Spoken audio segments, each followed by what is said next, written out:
Hello friends, welcome to our channel Chatpata kitchen with blog. কেমন আছেন সবাই? আশা করছি ভালো আছেন। আমার ইউটিউব পরিবারের সকল বন্ধুদের আমার পরিবারে আমন্ত্রণ জানিয়ে আজকে আমি রেসিপি শুরু করব।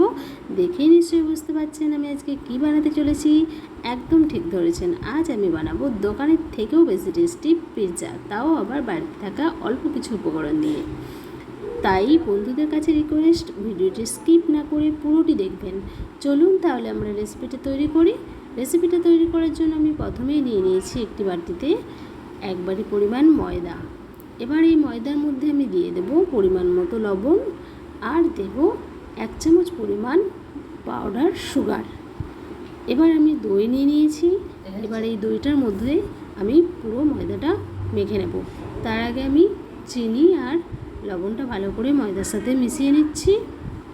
এবার আমি দইটা অল্প অল্প করে দিয়ে ভালো করে ময়দাটা মেখে নেব। আমি এখানে কিন্তু কোনো জল ব্যবহার করছি না, পুরোটাই দইয়ের মধ্যে মেখে নেব ডোটা।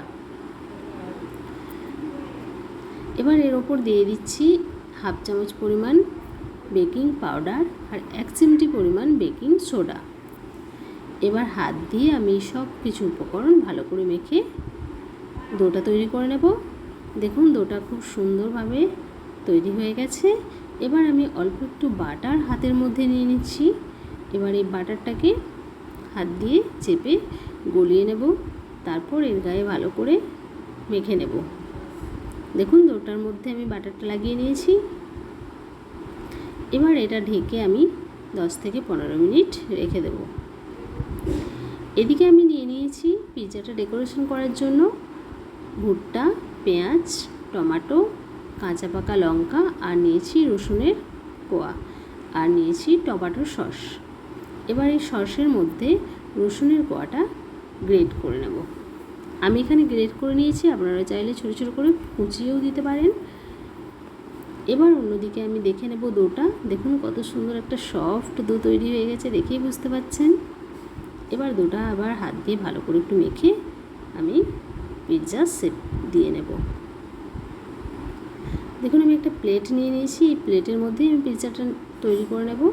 এবার এই প্লেটের মধ্যে হাত দিয়ে এইভাবেই মেখে রাখা ডোটা পিৎজা শেপে রেডি করে নেব।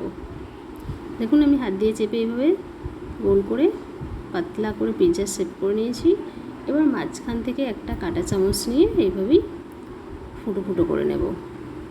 এবার রেডি করে রাখা সস আমি এর মধ্যে দিয়ে নিচ্ছি। আমি এখানে লঙ্কার গুঁড়ো ব্যবহার করছি না, আপনারা চাইলে এর মধ্যে লঙ্কার গুঁড়ো একটু দিয়ে নিতে পারেন।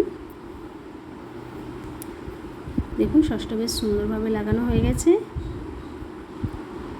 এবার এর ওপর আমি নিয়ে নিচ্ছি চিজটা এর ওপর গ্রেট করে নেব। দেখুন সুন্দরভাবে চিজটা গ্রেট করা হয়ে গেছে। এবার আমি সবজিগুলো দিয়ে ভালো করে সাজিয়ে নেব। আমি এখানে ইয়েলো বা সবুজ বেল পেপার দিচ্ছি না, আপনারা চাইলে সেগুলোও দিতে পারেন।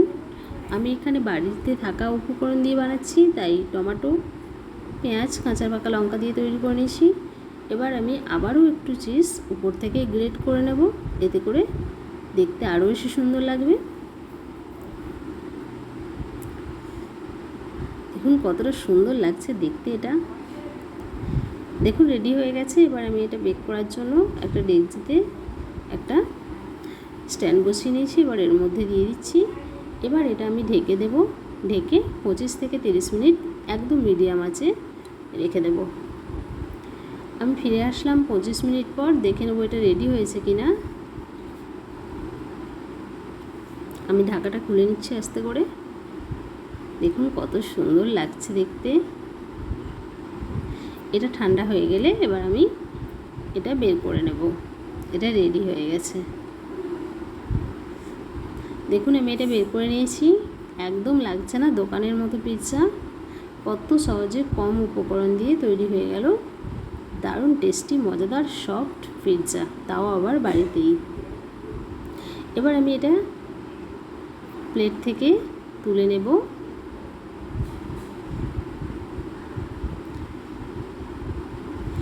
দেখুন সাইডটা একটু দেখুন কত সুন্দরভাবে উঠে যাচ্ছে।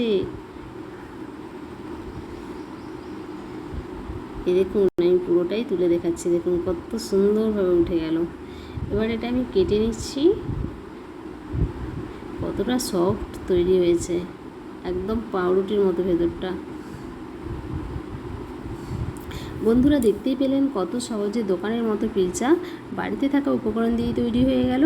বন্ধুরা ভিডিওটি ভালো লাগলে অবশ্যই চ্যানেলটিকে লাইক শেয়ার সাবস্ক্রাইব করবেন, আর কমেন্টে জানাতে ভুলবেন না রেসিপিটা কেমন হয়েছে। আপনাদের একটা কমেন্ট আমাকে উৎসাহ দেবে নতুন নতুন রেসিপি তৈরি করার। দেখুন কতটা ফুলেছে আর এবং সফট হয়েছে, দারুণ টেস্টি, দারুণ মজাদার। অবশ্যই বাড়িতে বানাবেন আর কমেন্টে জানাবেন কেমন হয়েছে। প্লিজ কমেন্ট করুন আর জানাতে থাকুন কেমন হয়েছে। ভিডিও দেখার জন্য আপনাদের অসংখ্য ধন্যবাদ। এইভাবেই পাশে থাকবেন, আর চ্যানেলটি যদি এখনও সাবস্ক্রাইব না করে থাকেন প্লিজ চ্যানেলটি সাবস্ক্রাইব করুন আর উৎসাহ দিন নতুন নতুন রেসিপি তৈরি করার। ভালো থাকবেন, সুস্থ থাকবেন, দেখা হবে কোনো এক নতুন রেসিপি নিয়ে। ধন্যবাদ।